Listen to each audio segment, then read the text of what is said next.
السلام علیکم ورحمۃ اللہ وبرکاتہ۔ نحمدہ و نصلی علی رسولہ الکریم، اما بعد۔ اس وقت ہم ایک بڑے ہی اہم موضوع پر، یعنی دنیا میں عذاب الہی کے نزول کے جو دوسرا قانون ہے، اس پر ہمیں غور کرنے کی ضرورت ہے۔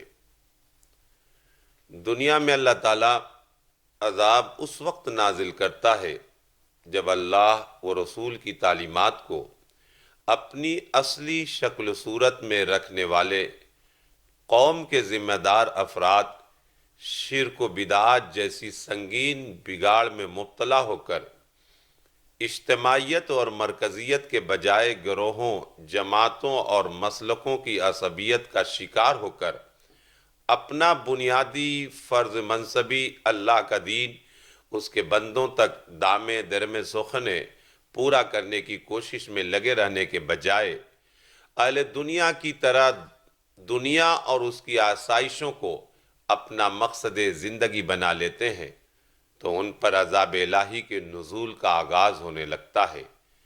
برسر اقتدار اہل باطل کے سامنے دعوے داران ایمان کو حق کہنے میں نقصان دنیا کا اندیشہ لگا رہتا ہے۔ یہی اندیشہ ان کے اندر اہل باطل کا رعب پیدا کر دیتا ہے اور اپنے فرض منصبی سے غفلت برتنے لگتے ہیں، چونکہ معاش کے ذرائع کم اور محدود رہتے ہیں، جس کی بنا پر معاش کی فکر و کوشش میں زیادہ وقت صرف کرنا پڑتا ہے۔ اس طرح دینی تعلیم سے دوری کی وجہ سے جہل بڑھتا جاتا ہے اور پھر دین ان کا نماز، روزہ، حج و زکوٰۃ تک محدود ہو کر رہ جاتا ہے۔ ان حالات میں بھی وہ ہوش میں نہیں آتے تو پھر ذلت و مسکنت کی حالت میں مبتلا کر دیے جاتے ہیں۔ اس پر بھی وہ کتاب و سنت کے ذریعے اپنے عقائد و اعمال کو سدھارنے کی فکر و کوشش کرنے کے بجائے شرک و بدعات و توہمات پر نہ صرف جمے رہتے ہیں بلکہ اصلاح کی تگ و دو کرنے والوں کے در پہ آزار ہو جاتے ہیں، تو ان کی عزت، جان و مال اہل باطل کے ہاتھوں تباہ ہونے لگتی ہے۔ انہی اجتماعی عبادات ادا کرنے سے روک دیا جاتا ہے، حتیٰ کہ ان کے اپنے مذہبی و شرعی احکام پر عمل کرنے کے لیے بھی پابندیاں عائد کر دی جاتی ہیں، اور ان مسائل کے حل کرنے کے لیے ان سے رجوع ہونا پڑتا ہے۔ ان حالات میں مبتلا کر دیا جانا عذاب الہی ہے، جس کے یہ شرک و بدعات کی وجہ سے مستحق ہوئے۔ اللہ رب العزت نے سورہ اعراف میں ارشاد فرمایا، اعوذ باللہ من الشیطان الرجیم، بسم اللہ الرحمن الرحیم، ان الذین اتخذوا العجل سینالہم غضب من ربہم وذلۃ فی الحیاۃ الدنیا وکذالک نجزی المفترین۔ یقیناً جو لوگ گوسالہ پرستی میں مبتلا ہو جاتے ہیں تو اس کی سزا یہ ہے کہ دنیا میں ہی ان پر اللہ کا غضب نازل ہوتا ہے اور ذلت کی زندگی میں مبتلا کر دیے جاتے ہیں۔ کارسازی، حاجت روائی کے سلسلے میں جھوٹی باتیں گڑھنے والوں کو ہم اسی قسم کا بدلہ دیا کرتے ہیں۔ دوسری جگہ اللہ رب العزت نے ارشاد فرمایا، جو سورہ اسرا کی آیت ہے، لا تجعل مع اللہ الہا آخر فتقعد مذموما مخذولا۔ اللہ کے ساتھ کسی کو بھی حاجت روا بنائے گا تو تو دنیا میں بے یار و مددگار اور ذلیل ہو کر رہ جائے گا۔ تیسری جگہ اللہ رب العزت نے ارشاد فرمایا، قل سیروا فی الارض فانظروا کیف کان عاقبۃ الذین من قبل کان اکثرهم مشرکین۔ یہ سورہ روم کی آیت ہے۔ اے نبی کریم صلی اللہ علیہ وسلم، کہہ دیجئے دنیا میں جن پر اللہ کا عذاب آیا اس کے آثار زمین میں چل پھر کر دیکھ لو، اور عذاب محض اس وجہ سے نازل ہوا کہ ان کی اکثریت مشرک تھی۔ یوسف علیہ السلام نہ صرف قید خانے میں بلکہ فرما روائے مصر کی حیثیت پر معبور ہو جانے کے بعد بھی اللہ واحد القہار کے تنہا حاجت روا ہونے کی بات سمجھاتے رہے۔ آپ صلی اللہ علیہ وسلم کی وفات کے بعد بنی اسرائیل اس تعلیم پر قائم رہنے اور اس کی تبلیغ کرنے کی کوشش کے بجائے شرک و بدعات، جادو ٹونا، تعویذ، دم، نقش، نحوست و برکت اور نظر بد جیسے باطل عقائد میں مبتلا ہو گئے تو نہ صرف شہری حقوق سے محروم کر دیے گئے بلکہ فرعون ان کے لڑکوں کو مروا ڈالتا تھا اور لڑکیوں کو زندہ چھوڑ دیتا تھا۔ ذرا سی تبدیلی کے ساتھ معیار زندگی کے عنوان سے آج بھی ضبط تولید، مانع حمل اور برتھ کنٹرول کیا جا رہا ہے۔ جب موسیٰ علیہ السلام مبعوث ہوئے تو بنی اسرائیل کو بنیادی ہدایت دی۔ قال موسیٰ لقومہ استعینوا باللہ واصبروا ان الارض للہ یورثها من یشاء من عبادہ والعاقبۃ للمتقین۔ یہ سورہ اعراف کی آیت ہے۔ اللہ رب العزت نے فرمایا کہ موسیٰ علیہ السلام نے اپنی قوم سے کہا، ظلم کرنے والوں سے مقابلے کے لیے اللہ سے مدد کی التجا کرو اور صبر کرو، یعنی ظلم سے بچنے کے لیے اللہ کی نافرمانی نہ کرو۔ بلا شبہ زمین اللہ ہی کی ملک ہے، وہ اپنے بندوں میں جس کو چاہتا ہے وارث بنا دیتا ہے، اور آخرت کی کامیابی تو صرف انہی کے لیے ہے جو اپنی زندگی کو نقصان پہنچانے والے کاموں سے بچنے کی کوشش میں لگے رہتے ہیں، اور آخر کامیابی انہی کو ہوتی ہے جو اللہ کی نافرمانی کرنے سے بچنے کی کوشش کرتے ہیں۔ اس ہدایت پر عمل کرنے سے بھی ظلم میں کمی کے آثار پیدا نہ ہوئے تو موسیٰ علیہ السلام سے قوم نے فرعون کے ظلم کی فریاد کرنے لگی۔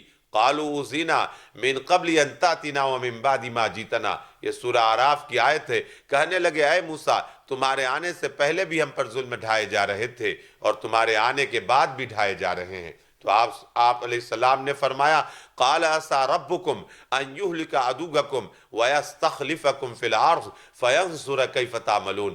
یہ بھی سورہ اعراف کی آیت ہے۔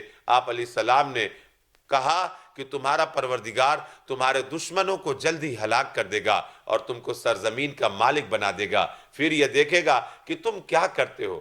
ملحوظ رہے کہ حاکمیت ہو یا محکومیت دونوں دراصل امتحان ہی ہیں۔ وقال موسیٰ یا قوم ان کنتم آمنتم باللہ فعلیہ توکلوا ان کنتم مسلمین فقالوا علی اللہ توکلنا ربنا لا تجعلنا فتنة للقوم الظالمین ونجنا برحمتک من القوم الکافرین۔ یہ سورہ یونس کی آیت ہے، اور موسیٰ علیہ السلام نے کہا، اے میری قوم، اگر تم اللہ پر ایمان رکھتے ہو تو اسی پر بھروسہ کرو، اگر تم اسی کے فرما بردار ہو تو پس قوم کے لوگوں نے کہا، ہم اللہ ہی پر بھروسہ کرتے ہیں، اور یہ دعا کی، اے ہمارے رب، ہم کو ظالم قوم کا تختہ مشق نہ بنا اور اپنی رحمت سے ہم کو کافر قوم سے نجات دلا۔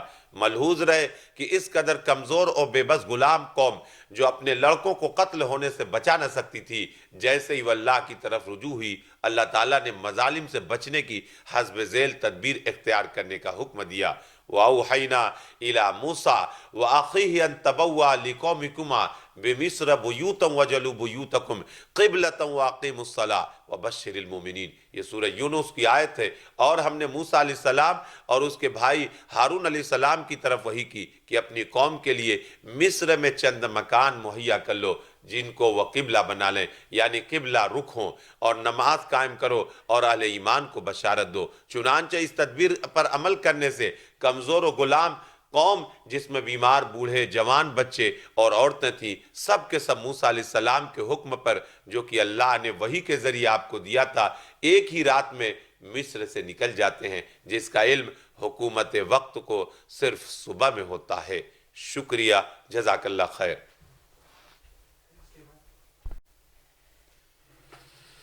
جن کا اللہ ایک، کتاب بھی ایک، رسول بھی ایک، قبلہ بھی ایک، عبادت کا طریقہ بھی ایک اور مقصد بھی ایک ہو تو ان کا ایک مرکز امیر کے تحت زندگی بسر کرنا لازمی و ضروری ہو جاتا ہے۔ اس کے بجائے ان میں انتشار و افتراق ہونا قطعی ثابت کر دیتا ہے کہ ان کے موحد ہونے کا ادعا محض جھوٹ ہے۔ اللہ کے رسول کی موجودگی میں بنی اسرائیل جب اجتماعیت اور مرکزیت کے بجائے قبائلی، خاندانی اور مسلکی عصبیت میں مبتلا ہوئے تو جالوت کے حملے کے خوف سے اپنے اہل و عیال کو چھوڑ کر بھاگ کھڑے ہوئے۔ پھر جب یہ نبی صلی اللہ علیہ السلام کی نصیحت کو بمشکل قبول کرتے ہوئے ایک امیر کے تحت متحد ہو گئے تو جالوت کو قتل کر کے اپنے ملک میں سرخروئی سے واپس آ سکے۔ ملاحظہ ہو سورہ بقرہ کی آیت نمبر 246 تا 251۔ داؤد اور سلیمان علیہ السلام کی قائم کردہ عظیم الشان جیسی سلطنت کے وارث جب اللہ تتخذ من دونی وکیلا، اسرا یہ کہ میرے سوا کسی کو اپنا کارساز مت بناؤ، جیسی اہم و بنیادی ہدایت کے خلاف ورزی کرنے سے اختلافات پیدا ہو کر سلطنت کے ٹکڑے ٹکڑے ہو گئے۔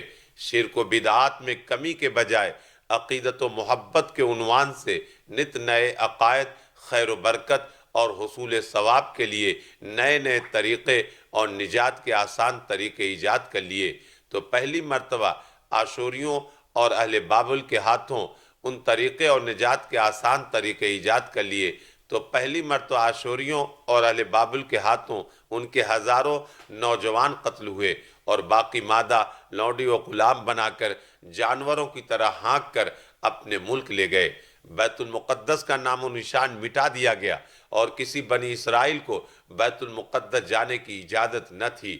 پھر دوبارہ انہی عقائد و اعمال میں اس قوم کے مبتلا ہونے پر بخت نصر کے ہاتھوں ان کا وہی حشر ہوا جو اہل بابل کے ہاتھوں ہوا تھا، جس کی تفصیل بنی اسرائیل آیت نمبر 5 تا 7 میں بیان ہوئی ہے۔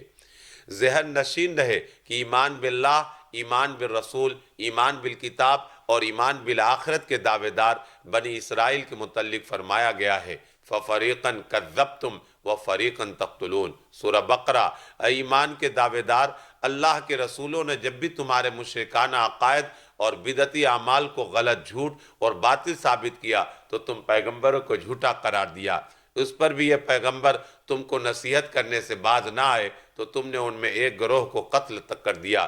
یحییٰ علیہ السلام کو شہید کرنے والوں اور عیسیٰ علیہ السلام کو سولی دلوانے کی کوشش کرنے والے یہی دعوے داران ایمان اہل کتاب یہودی ہی تھے۔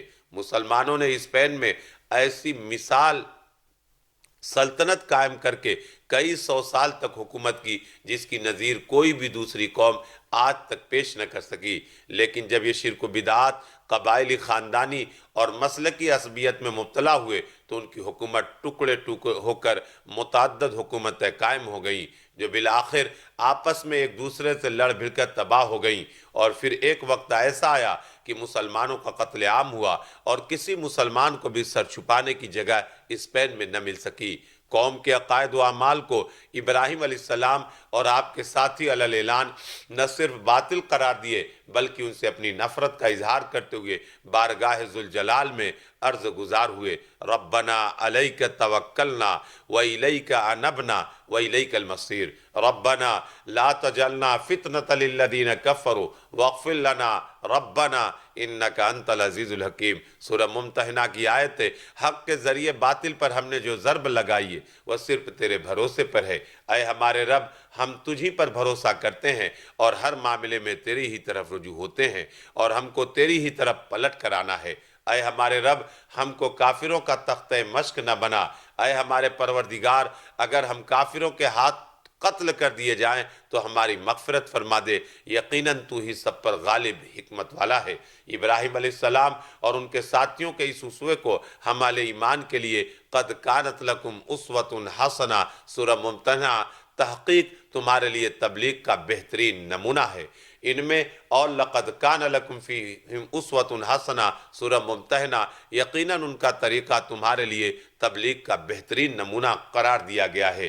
آغاز ہی سے اللہ تعالیٰ نے انسانوں کی ہدایت کے لیے کتابوں کا نزول اور پیغمبروں کو مبعوث فرماتا رہا، پھر ان تعلیمات کی حفاظت کرنے کی ذمہ داری ان امتوں کو سونپی جاتی رہی۔ بِمَا اسْتُحْفِظُوا مِنْ کِتَابِ اللَّهِ سورہ مائدہ، بوجہ اس کے کہ ان کو اس کتاب اللہ کی نگہداشت کا حکم دیا گیا تھا۔ جب کسی امت نے بھی ذمہ داری کو پورا نہیں کیا بلکہ پیغمبر کی وفات کے بعد تھوڑا سا بھی عرصہ گزرنے نہ پاتا تو معنی مطالب اور مفاہیم میں اختلافات پیدا کر کے کتاب ہی میں تحریف کر لی جاتی رہی، جیسے تورات اور انجیل میں کر لی گئی۔ تب اللہ تعالیٰ نے قرآن کو نہ صرف نازل فرمایا بلکہ قیامت تک خود اس کی حفاظت کرنے کا وعدہ بھی فرمایا، اِنَّا نَحْنُ نَزَّلْنَا الذِّكْرَ وَإِنَّا لَهُ لَحَافِظُونَ۔ سورہ ہجر، بے شک ہم نے ہی اس ذکر قرآن کو نازل کیے ہیں اور بے شک ہم ہی اس کی حفاظت کرنے والے ہیں۔ اس طرح قرآن مجید آخری کتاب ہدایت قرار پائی، چونکہ آخری کتاب نبی کریم صلی اللہ علیہ وسلم پر نازل کی گئی، اس لیے آپ صلی اللہ علیہ وسلم خاتم الانبیاء و خاتم الرسول قرار پائے۔ اسی بنا پر آپ صلی اللہ علیہ وسلم کو رحمت للعالمین فرمایا گیا۔ آپ کو رحمت للعالمین فرمانے کی وجہ یہ ہے کہ رحمت الہی کے مستحق ہونے کا طریقہ چونکہ آپ صلی اللہ علیہ وسلم کے ذریعے انسانوں تک پہنچایا گیا، جو حفاظت الہی کی بنا پر قیامت تک اپنی اصلی شکل و صورت میں رہے گا، اور قیامت تک جتنے انسان بھی اس طریقے کو اپنا کر عمل پیہم کرنے کی کوشش کریں گے، صرف وہی رحمت الہی کے مستحق ہو سکیں گے۔ قرآن آخری کتاب ہدایت ہونے کی بنا پر اس میں نہ صرف ہدایت و گمراہی صاف صاف اور ساتھ ساتھ ہی بیان کی گئی ہے، بلکہ ان دونوں کے عارضی نتائج کے ثبوت میں تاریخی واقعات سے شہادت بھی دی گئی ہے، اور ابدی نتائج جو مستقبل میں حشر کے دن فیصلے کے بعد ہوں گے، ان کے اٹل ہونے کو بتلانے کے لیے ان کو سیغہ ماضی میں بیان کیا گیا ہے۔ دنیا کا ہر سمجھدار انسان مانتا ہے کہ اللہ کی طرف سے نازل کردہ کتب میں صرف قرآن ہی وہ واحد کتاب ہے جو اپنی اصلی شکل و صورت میں آج بھی دنیا میں موجود ہے۔ اس حقیقت واقعہ کا سب سے بڑا ثبوت فَلْيَأْتُوا بِحَدِيثٍ مِثْلِهِ إِن كَانُوا صَادِقِينَ سورہ طور کی آیت ہے۔ قرآن اللہ کی کتاب ہونے سے انکار اسی وقت صحیح و درست ہو سکتا ہے جبکہ انسان کی عارضی و ابدی زندگی کے متعلق کوئی ایک بات دنیا کی کسی زبان یا کسی کتاب میں بتا دو جس کا ذکر قرآن میں نہ ہو، تبھی تو تم لوگ اپنے انکار میں سچے ثابت ہو سکتے ہو کا چیلنج ہے، جس کا جواب لگ بھگ 1450 سال کے عرصے میں آج تک بھی کوئی نہیں دے سکا ہے۔ شکریہ۔